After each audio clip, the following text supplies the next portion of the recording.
Hello guys, welcome back with me again in this channel. On today's tutorial, I'm gonna show you how to create a transparent watermark for your edits in CapCut.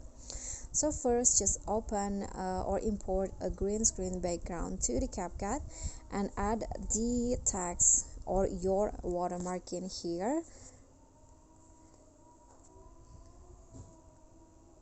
Then change the font into the one you want.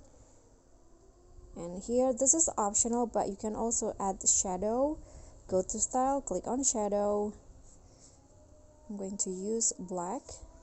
Set the opacity to 100 and the blur to 0. Click on a check icon and then screenshot this text. Okay, after you screenshot, you can just open the video that you want to add the watermark. Okay, so this one's right here. I've already opened a video. Go to overlay and add the screenshot photos that you took before.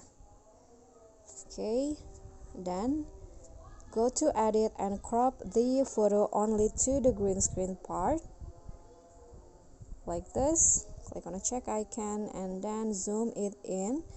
Now go to cutout, click on the chroma key and drag the color picker to the white color. Adjust the intensity and also the shadow like this. Click on a check icon and then export the project.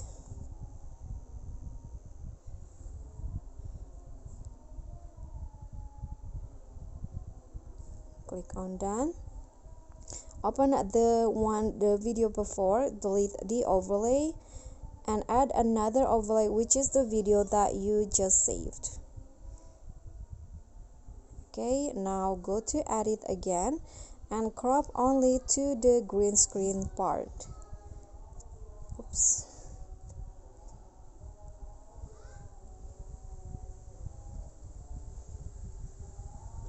Okay, like this. Click on the check icon, then find cutout, chroma key, and now drag the color picker into the green color. Set the intensity and also the shadow. Click on a check icon, adjust the size, and here you go. You'll have the transparent watermark in your video. Okay guys, so that's all from me. Thank you so much for watching. Please don't forget to like, comment, subscribe, and also click on thanks. Bye.